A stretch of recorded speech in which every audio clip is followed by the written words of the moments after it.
پہلے زمانے میں لڑائی کے لیے، حملہ کے لیے تلوار اور دفاع کے لیے ڈھال. تو جنگجو لوگوں کے ایک ہاتھ میں ڈھال ہوتی تھی اور ایک ہاتھ میں تلوار ہوتی تھی. تو خندق کی جنگ میں مرحب جب خندق پار کر کے آیا تو اس نے کہا ہے کوئی میرے مقابلے میں؟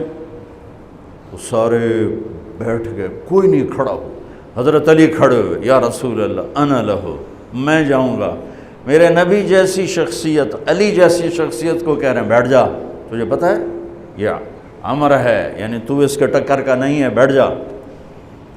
بڑے بڑے نہیں کھڑے ہو رہے، تو بچہ ہے، ابھی 23 سال عمر تھی.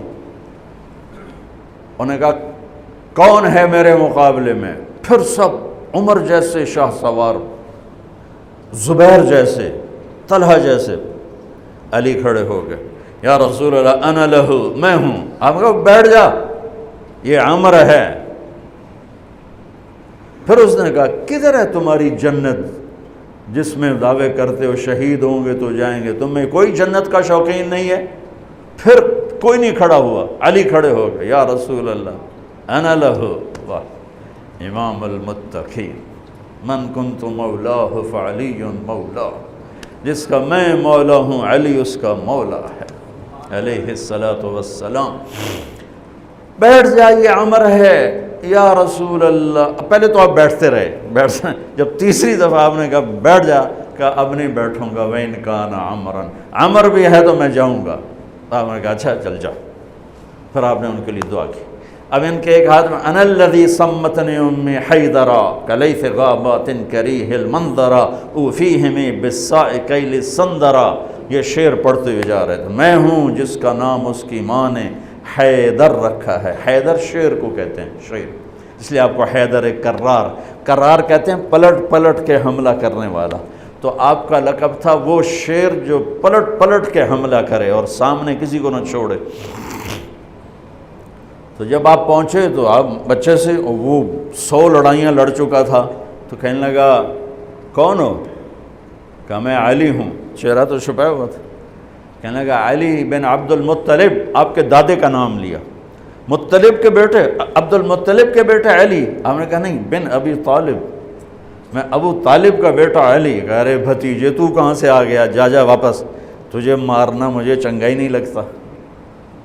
یعنی وہ ایسے یقین پر ہے کہ بھائی بچے نو تو میں مروڑ دیونا ہے. تو دوسرا قرابت رشتہ نکل آیا. کہا نہیں، محمد سے کہو کوئی اور آئے. انہوں نے کہا میں ہی تینوں کافی ہاں. کہا میں تجھے مارنا نہیں چاہتا. علی نے کہا پر میں تو تجھے مارنا چاہتا ہوں.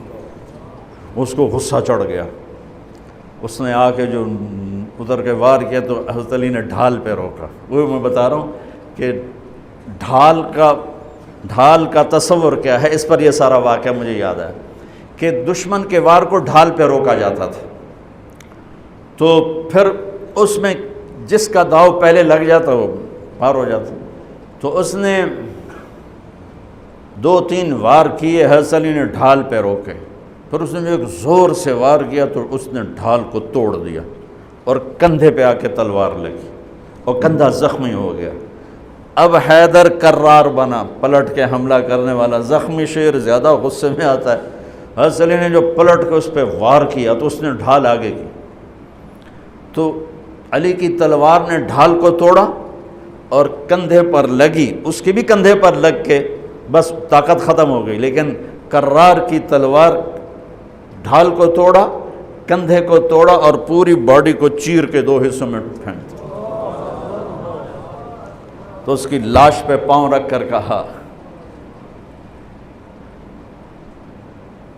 عبد الحجارۃ من صفاحت رأیہ وعبدت رب محمد بالصواب. یہ ہے پتھر کا پجاری اور میں ہوں رب محمد کا پجاری.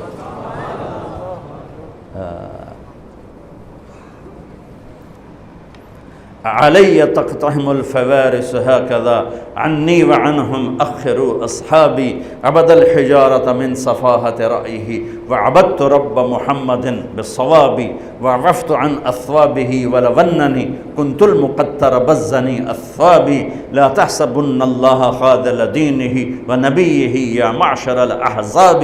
یہ اشعار فی البدیع پڑھے جس میں سے میں نے ایک کا ترجمہ آپ کو کر کے دے دیا ہے۔ تو ڈھال کیا ہے؟ دشمن سے بچاؤ۔ تو کوئی ڈھال ہونی چاہیے جو شیطان سے بھی بچاؤ ہو، وہ تو کم بخت ہمارے دل میں اتر جاتا ہے۔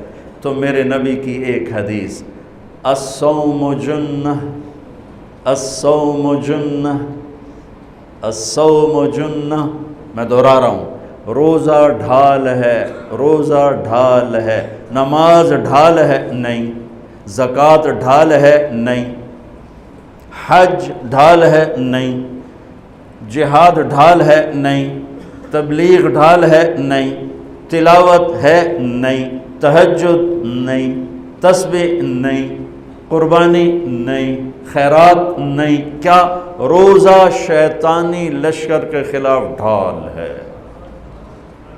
اس لیے میرے نبی رمضان کے آنے کو پورا سیلیبریٹ کرتے تھے۔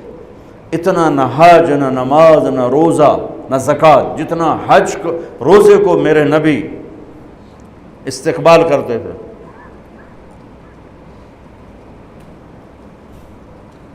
آپ ممبر پر کھڑے ہوئے، کہا وہ کون آ رہا ہے؟ یوں کہا۔ اب صحابہ کا منہ تو ادھر ہے، ماذا یستقبلکم وماذا تستقبلون، وہ کون آ رہا ہے، تم کس کے سامنے جا رہے ہو؟ حضور ایسے ہو گئے۔ پھر آپ نے کہا ماذا یستقبلکم وماذا تستقبلون، وہ کون آ رہا ہے، کس کے سامنے جا رہے ہو؟ پھر صحابہ ایسے ہو گئے۔ پھر آپ نے کہا ماذا یستقبلکم وماذا تستقبلون، وہ کون آ رہا ہے، کس کے سامنے جا رہے ہو؟ حضرت عمر کھڑے ہو گئے، یا رسول اللہ اوحی نزل، کوئی وحی آ گئی؟ آپ نے کہا لا نہیں۔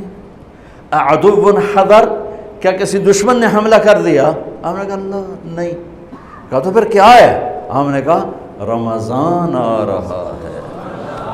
سبحان اللہ، وہ کون آ رہا ہے؟ رمضان آ رہا ہے۔ رمضان کیا آ رہا ہے؟ ڈھال آ رہی ہے۔ کیا ہے؟ شیطان کا حملہ۔ یہ ایسی ڈھال ہے، دشمن سامنے سے وار کرے گا، ڈھال آگے کرو گے، اور وہ پیچھے سے آئے گا، تم پیچھے مڑ کے ڈھال کو ادھر لے جاؤ گے، ادھر آئے گا تو ادھر کرو گے، ادھر آئے گا تو ادھر کرو گے، پیچھے سے آئے گا تو پیچھے کرو گے، لیکن وہ تو ٹوٹ سکتی ہے۔ روزہ وہ ڈھال ہے، اگر صحیح کر گئے تو پورے دنیا کے شیطان نہیں توڑ سکتے۔ رمضان آ رہا ہے۔ رجب سے اہتمام شروع ہو جاتا تھا، 2 مہینے پہلے رجب کا چاند دیکھتے ہی میرے نبی فرماتے اللہم بارک لنا فی رجب و شعبان وبلغنا الی رمضان، یا اللہ ہمارے رجب اور شعبان میں برکت دے دے اور ہمیں رمضان نصیب فرما، رمضان ہمارے مقدر فرما۔ اور رمضان کو میرے نبی نے جس طرح قرآن سے آباد کیا، سبحان اللہ، اللہ تعالیٰ نے رمضان کا نام رکھا قرآن میں، محرم، صفر، ربیع الاول، ربیع الثانی، جمادی الاولی، جمادی الثانی، رجب، شعبان، شوال، ذوالقعدہ، ذوالحج، 11 مہینوں کے نام عربوں نے خود رکھے۔ 12واں مہینہ رمضان اللہ نے قرآن میں اس کا نام رکھا اور پھر عربوں سے رکھوایا، چونکہ اللہ نے قرآن اس وقت پڑھا تھا جب زمین آسمان بھی نہیں تھے، تو اللہ نے قرآن کی تلاوت فرمائی اور اس میں شہر رمضان آیا تھا، شہر رمضان الذی انزل فیہ القرآن۔ اللہ نے اور کسی مہینے کا نام قرآن میں نہیں لیا۔ محرم، وہ حرم، وہ یہ محرم کا مہینہ نہیں، وہ اور معنی میں ہے، وہ اور معنی میں ہے۔ صحابہ میں صرف ایک صحابی کا نام لیا، زید، فلما قضا زید منہا وطرا زوجناکہا، ان کو اللہ کے نبی نے اپنا بیٹا بنایا تھا، اور 12 مہینوں میں ایک مہینہ رمضان، جب قرآن میرے نبی نے تلاوت فرمایا تھا تو اس میں بھی رمضان کا نام تھا۔